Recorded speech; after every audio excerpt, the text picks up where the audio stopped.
Away from that, the National Security Ministry has revealed terrorists are working to take over Galamsey activities to raise funds for their operations. Albert Kandapar refers to similar situations in Mali and Burkina Faso, where the terrorists have relied on proceeds from gold mines to fund their activities. He claims they hope to mount a similar attack in Ghana.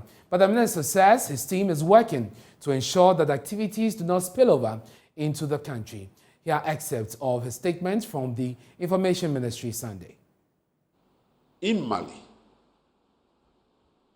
in Burkina Faso, the terrorists have always been attracted to gold mining areas.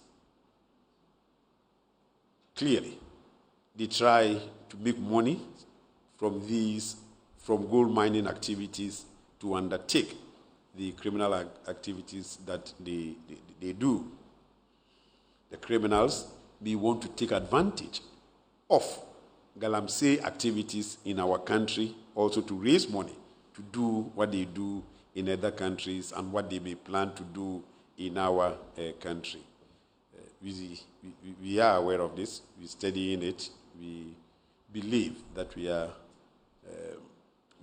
do know what it is that has to be done in this area, and we work hard to make sure that we are not overtaken by events. But clearly, one way that you can make cheap money to go and undertake some of these criminal activities is Galamsey.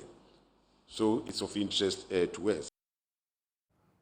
Well, the fight against Galamsey is still top of government agenda and the Land and Natural Resources Ministry. The latest measure announced by the Minister, Samuel Jinapor, is to punish individuals who sell or offer their lands for illegal trade. He spoke to my colleague Evans Mens on PM Express. There are partners we are seeking to bring on board to help us deal with this issue of illegal small-scale. But it's a major issue.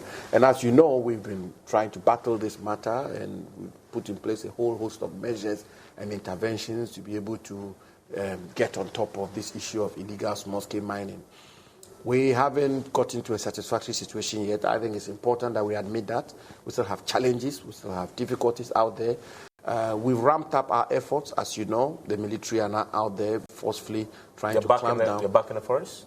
The military are back out there. They are back on the river bodies, trying to clear the river bodies, trying to clear the forest reserves of our country.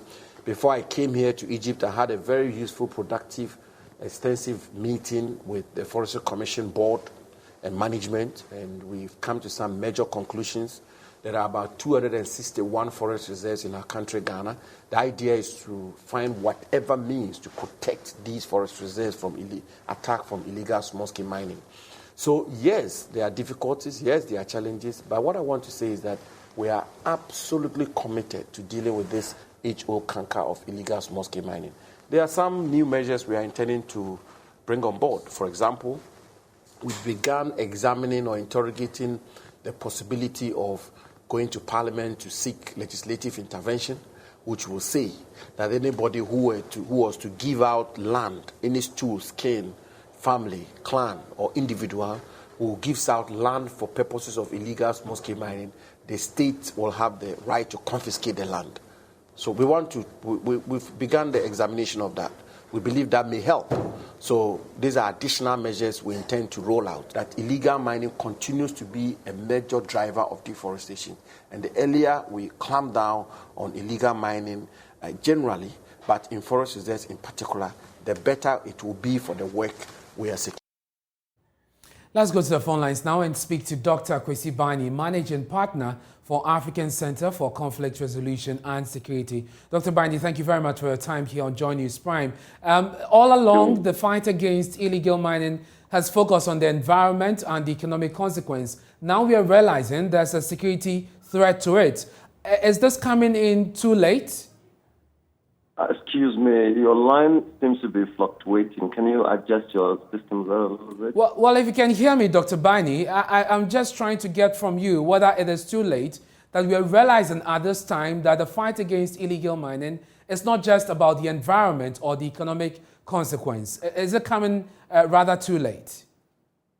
Well, if you're referring to, let me say hello to the listeners over there also, but then if you're referring to the subject matter of Galamsey in relation to security as per what the Minister of National Security was commenting, then of course, to me, in my own perspective, then it is not really worth it. Not everything as far as security is concerned that we need to put it out there. Intelligence is picked. We have different kinds of intelligence, and when certain intel is picked, it's supposed to be subject to, indeed, analysis and know where and which institution or stakeholder, as far as security architecture is concerned, to handle it. It's not everything. By so doing, and I can tell you, it's not today nor yesterday. It's quite some years now that the Al-Shabaab, the Al-Qaeda, the Boko Haram, the ISIS, all of them, they have their agents here who have been monitoring in terms of our communication coming from the political divide and also from the speakers, or what they call it, the communicators of the various political parties, individuals, and of course the media, the way we communicate.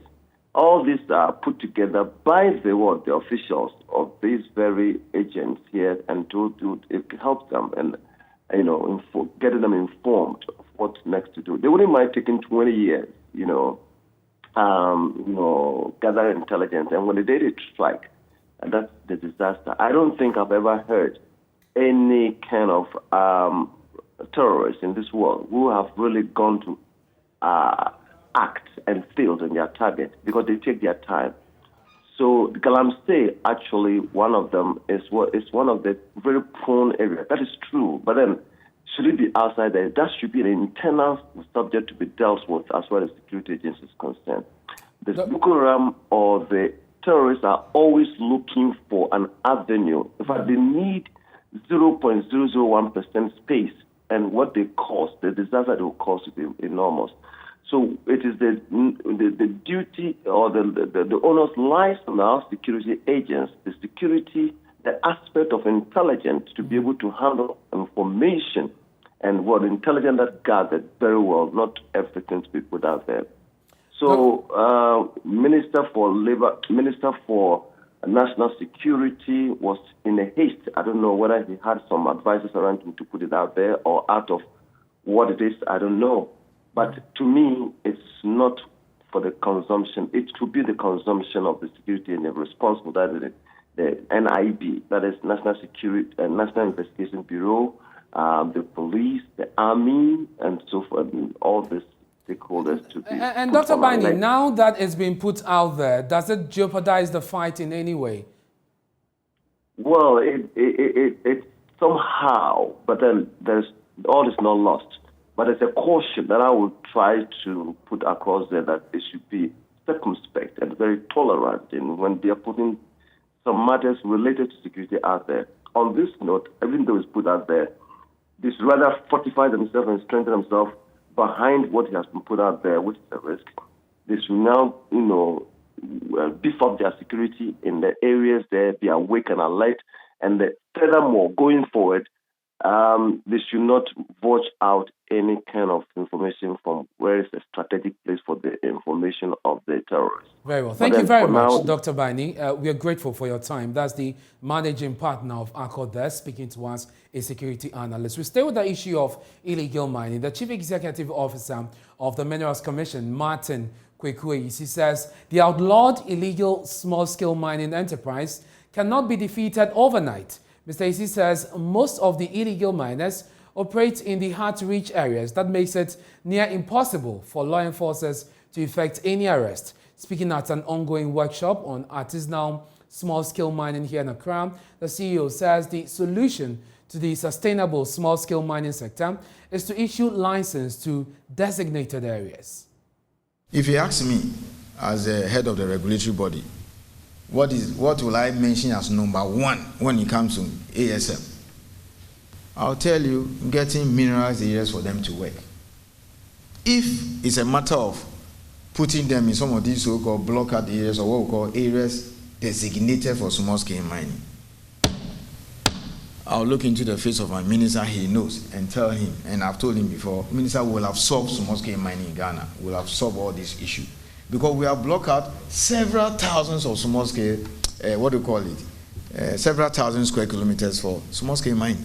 By and large, These are kind of things that we are trying to do. Now, the community mining, we don't give them any different type of authorization. It's still a small-scale license.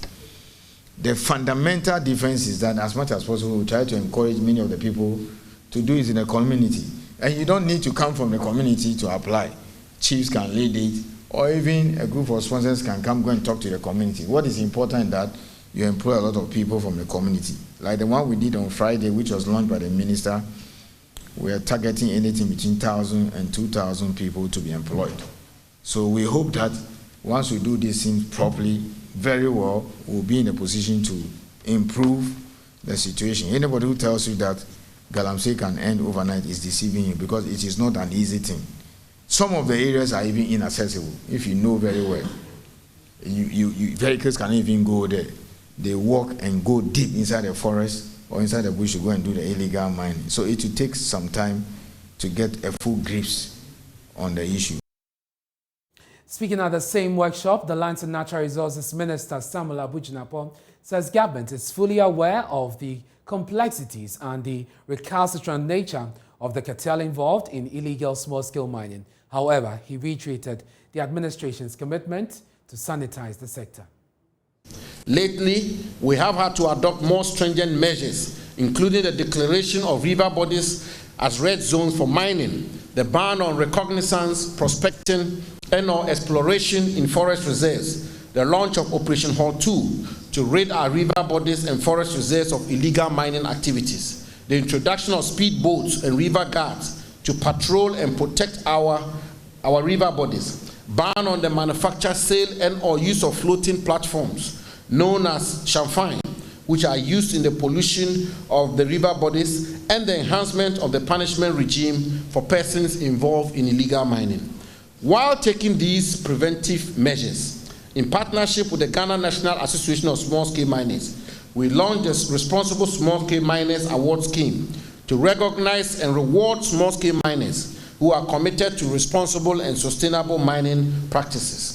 And through the National Landscape Restoration and Small-Scale Mining Project, we are strengthening integrated natural resource management and enhanced governance in small-scale mining.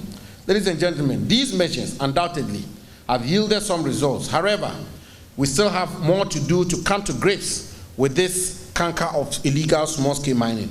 We recognize the complexities involved in this fight and the recalcitrant nature of the cartels involved, largely because of the huge sums of money involved in this enterprise. But we are committed to work with all stakeholders, including the World Gold Council, to ensure that we build a responsible, sustainable, and environmentally sound small-scale mining industry here in Ghana.